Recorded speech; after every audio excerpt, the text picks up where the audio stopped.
Et bonjour à tous, on se retrouve aujourd'hui pour une nouvelle vidéo sur une faille toute récente. C'est une faille web qui a été trouvée par un chercheur russe très récemment et qui permet de faire planter un ordinateur, donc ça touche tous les Windows 7 et les Windows 8, simplement en visitant une page web grâce à une image malveillante qui a été glissée dans le code. Alors ce qu'il faut savoir, c'est que sous Windows, il existe des services d'indexation.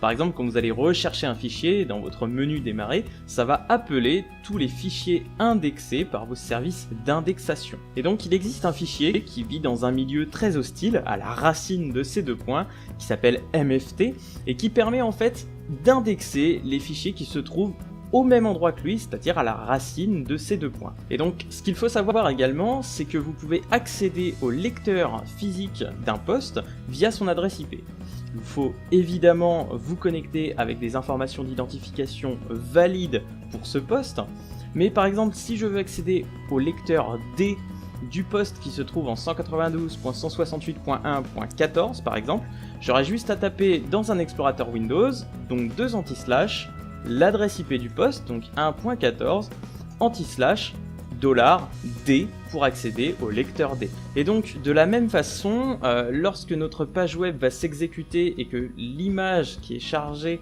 va appeler notre fichier MFT, donc notre fichier qui se trouve à la racine de ces deux points, le driver NTFS de Windows va bloquer le lancement de cette application. Et donc, dans le meilleur des cas, va simplement planter votre navigateur et également l'explorateur Windows. Et dans le pire des cas, on aura un écran bleu. Ici, par exemple, je suis sur un Windows 8.1 en version professionnelle. On peut le voir juste ici. Si j'ouvre un Internet Explorer, je vais sur notre page que nous avons conçue tout à l'heure, donc la page avec l'image en $MFT. Donc, j'attends que ça charge. Je vous rappelle qu'avec Internet Explorer, il faut être très patient. Je tape donc l'adresse IP de mon serveur web, /MFT. J'appuie sur Entrée. Ici, la page se charge et très vite, Internet Explorer va se mettre à complètement figer.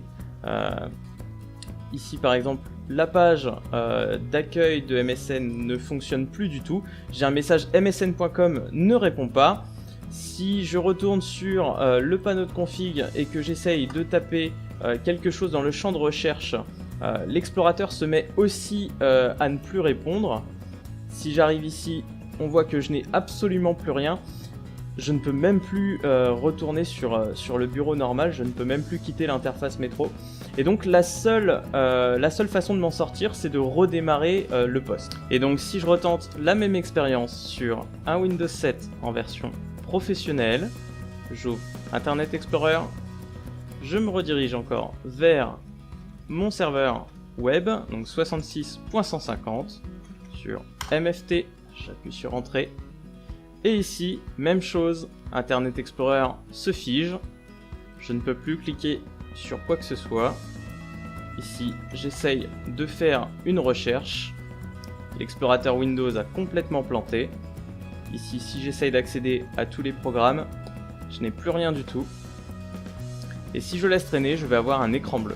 Voilà, j'espère que cette vidéo vous aura plu. Si c'est le cas, n'hésitez pas à vous abonner, à mettre un pouce bleu.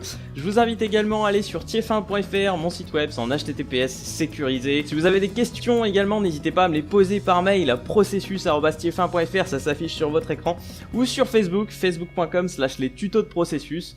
J'ai un temps de réponse de 2 heures environ maintenant, ça a un petit peu baissé, mais j'ai toujours 100% de réponse.